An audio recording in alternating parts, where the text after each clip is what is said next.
The concept of ecosystems in video games is very frequently brought up when balance is talked about in the aisle. You can see it on Reddit, Discord, Steam, and other social medias. Being an animal survival game, it is natural to associate the game's environments to the ones we see in real life, and make direct comparisons and draw heavy inspiration after them. We also see such thought process in other genres. Most open-world games, in one way or another, possess a living ecosystem inside it, some more elaborate than others. But when it comes to the Isle, is a well-defined, complex and self-sustaining ecosystem really necessary? Can such system improve the game's experience? A biological community of interacting organisms is the official definition of the word ecosystem, a web of connections between the different elements that form the system itself. Those connections can be cooperative, symbiotic, competitive. In nature, from the smallest to the biggest, all plants and animals are part of it, and each one is crucial for its self-sustainability.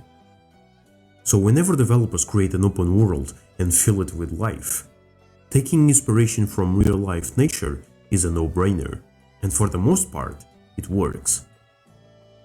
But when it comes to animal survival games, the perspective switches drastically. In that genre, the wildlife is not an external resource to the player, a spectacle or part of the scenery. In those games, the animals are the players, and that changes everything. Once the ecosystem's elements are at the core of the player's experience, changes to said system no longer affect the community indirectly, so paying close attention to it is essential. One mistake and the entire gameplay experience crumbles. Very often dinosaur choices are made with ecosystem balance in mind for that exact reason, spreading the roster across the multiple biomes and animal tiers. The semi-aquatic line of dinosaurs in the Isle are a good example of this. Small herbivores or omnivores at the bottom, followed by small and mid-tier predators, followed by an apex omnivore, followed by apex carnivores. But even though this makes sense to us, is such a detailed system necessary in order to have a believable and immersive experience? Not necessarily. In the real world, the smaller creatures are responsible for many crucial activities that help nature maintain its balance. Pollination, spread of seeds, and recycling of valuable nutrients back into the soil are some of the most important tasks they perform.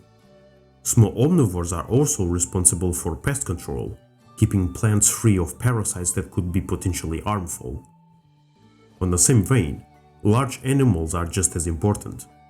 Large herbivores are a good source of fertilizer, while large carnivores regulate the herbivore's population and eliminate elderly or sickly specimens, preventing potential pandemics. It is not as simple as I'm describing here, but this short example shows how fundamental each kind of animal is to the ecosystem at large. But in a video game, there's really nothing to keep. There's no pollination to be done, seeds to spread or nutrients to be recycled. Plants in the Isle don't grow, they just are. There are no insects or parasites, so pest control isn't a thing either.